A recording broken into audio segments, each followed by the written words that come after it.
Hi అండి, ఈరోజు మన రెసిపీ వచ్చేసి పప్పు పాలకూర. లంచ్ బాక్స్కి ఎంత టేస్టీ అండ్ కిక్గా అయిపోయే ఈ రెసిపీని మనం ఎలా చేద్దామో చూద్దామా. ఫస్ట్ మనం ఒక గ్లాస్ కందిపప్పు తీసుకోవాలి. ఒక 3-4 టైమ్స్ కడిగి పక్కన పెట్టుకోవాలి. 3 కట్టెల పాలకూరని తీసుకోవాలి. నేను వీడియోలో చూపించిన విధంగా బాగా కడిగి ఇలా కట్ చేసుకుని కందిపప్పులో వేసుకోవాలి. దీంట్లో 2 స్పూన్ల కారం వేసుకోవాలి. 2 గ్లాసెస్ వాటర్ వేసుకోవాలి. ఇప్పుడు నేను వీడియోలో చూపించిన విధంగా పచ్చిమిర్చిని ఇలా ముక్కలుగా కట్ చేసుకొని వేసుకోవాలి. నెక్స్ట్ 3 టమాటాలు వేసుకోవాలి. ఇప్పుడు మనం ఈ పప్పుని పాలకూరని ఒక 3-4 విజిల్స్ వచ్చేంత వరకు వేయించుకోవాలి. ఇప్పుడు మనం పెద్ద నిమ్మకాయ సైజ్ అంత చింతపండుని వాటర్లో నానబెట్టుకోవాలి. ఇప్పుడు మనకి 4 విజిల్స్ అయితే వచ్చాయి. మౌత్ తీసి చూసుకోవాలి. పప్పు అయితే బాగా ఉడికిపోయింది.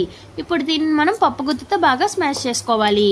కొంచెం మెత్తగా చేసుకున్నట్లయితే పప్పు చాలా టేస్టీగా ఉంటుంది. ఇప్పుడు మనం ముందుగా నానబెట్టుకున్న చింతపండు జ్యూస్ని దీంట్లో వేసుకోవాలి. దీంట్లో ఇప్పుడే కారం సాల్ట్ సరిపోయిందో లేదో చూసుకోవాలి. నెక్స్ట్ ఒక గుప్పుడు కొత్తిమీర వేసుకోవాలి. కొత్తిమీర వేసుకున్నట్లయితే పప్పు చాలా టేస్టీగా ఉంటుంది. ఇప్పుడు రెండింటిని ఒక 5 నిమిషాల పాటు ఉడికించుకోవాలి. ఇప్పుడు మనం పోపు అయితే రెడీ చేసుకుందాం. ఫస్ట్ ఉల్లిపాయలు, వెల్లుల్లిపాయలు, ఎండుమిర్చి, జీలకర్ర, కరివేపాకు, ఆవాలు వేసుకోవాలి. వేసుకొని లైట్ గోల్డ్ కలర్ వచ్చేంత వరకు ఫ్రై చేసుకోవాలి. ఇలా ఫ్రై చేసుకున్న పోపుని ముందుగా ఉడికించుకున్న పప్పులో వేసుకోవాలి. పప్పు అయితే రెడీ అయిపోయింది.